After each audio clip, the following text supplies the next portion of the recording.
What's going on, Low Key Cave? We back on YouTube, Keyshawn Niles YouTube page, aka Mr. Low Key, and we back with another retro horror movie review.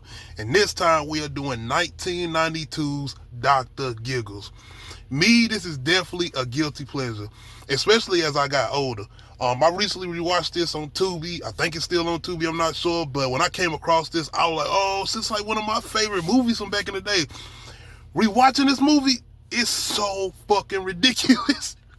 And I strictly remember back then being kind of like, not really scared of it, but it had certain images and I guess like grisly moments in here, especially with certain deaths in here, where it kind of got there. I was kind of like shook in certain moments of this movie. And the person playing Dr. Giggles, shout out to Larry Drake, he kind of was that 90s guy that had that facial expression where he was always going to be a bad guy in the movie.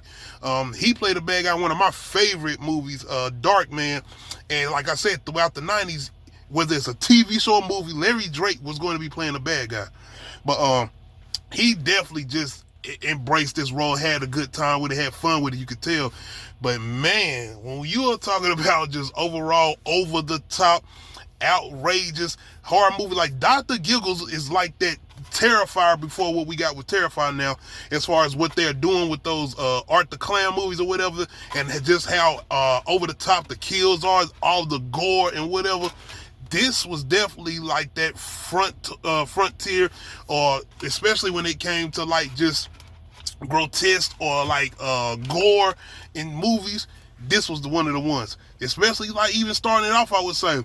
But just like as far as just the ridiculousness of it, the plot, like having pretty much this madman, this guy, I think he escaped from a psychiatric hospital. I can't remember, but he thinks he's a doctor because he ends up coming to a town where his father had died, his father was actually a real doctor, but his father was fucking crazy and he started killing people. He's back in town. And he ends up starting killing people staying in his father's old house or whatever, which looks pretty much run down or whatever. Just so happened, this rundown house is in the middle of this town where everybody else's house seems to be looking pretty good or whatever. But yeah, man, don't give me nothing about characters at all. No, you don't have no characters in here you're going to like. This is your typical 90s teenagers or whatever, mid-30s, late 20s more than likely. But yes, nobody in here that you're going to be attached to. Nobody you ain't going to like. We got a typical black guy there. We do got a one brother in here. Of course, he's out of here. This is the 90s. Niggas is not surviving. Give or take, we had a couple of horror movies that came in and had us making it through at the end. But man, overall, though, you don't care.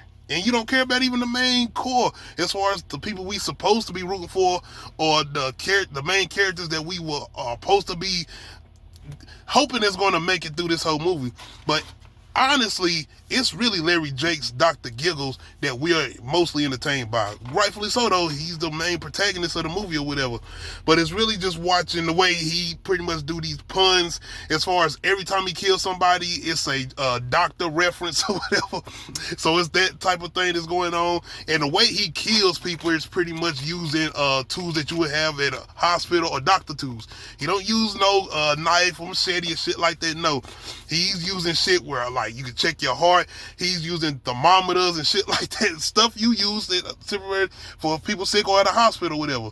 So he does try to get interesting with the kills. Like I said, they're over the top, though. A lot of ridiculous shit. And even with the structure of the house he's staying in, it's like a fucking underground hospital there in this house. And the house, from the outside looking in, I mean, I guess.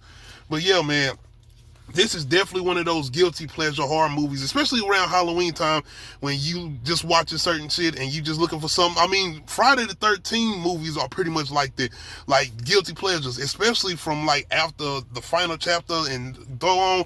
You're just watching Jason run around a camp killing people outside of going to Manhattan, and he killed people on the lake and then he get to New York at the end of the movie. But anyway, man, if you're looking for some shit just to watch and enjoy and have a good time with, and even probably get some good laughs with, because the movie is funny now. Like back then, like I said, it was a little scary for me. It had its moments, but now it's so ridiculous, but it's still fun to watch. Especially remember how many times I used to watch this. Like I said, a good nostalgic, low budget horror film from the 90s. Like I said, Larry Drake, if you remember him from, like I said, Dark Man, and just that typical bad guy that's always going to play a bad guy role, he definitely had a good time with this, and he definitely did his thing with this. As far as him, he's a phenomenal actor anyway, but just him playing bad guys, and especially just playing him an over-the-top, crazy, madman doctor, he definitely did his thing with this. So yeah, man, if y'all checking out Tubi or whatever, definitely go check out Dr. Giggles. Like I said, this came out in 92, and it's definitely one just to have a good time with. You're not going in here looking for some like Texas Chainsaw Massacre shit. No, you're not going to care about none of the characters they're getting killed. You're just going to have a good time watching him do what he do. Anyway, make sure you hit that like button, make sure you hit that subscribe button, make sure you hit that notification bell, let you know when I upload new videos. Other than that, we out.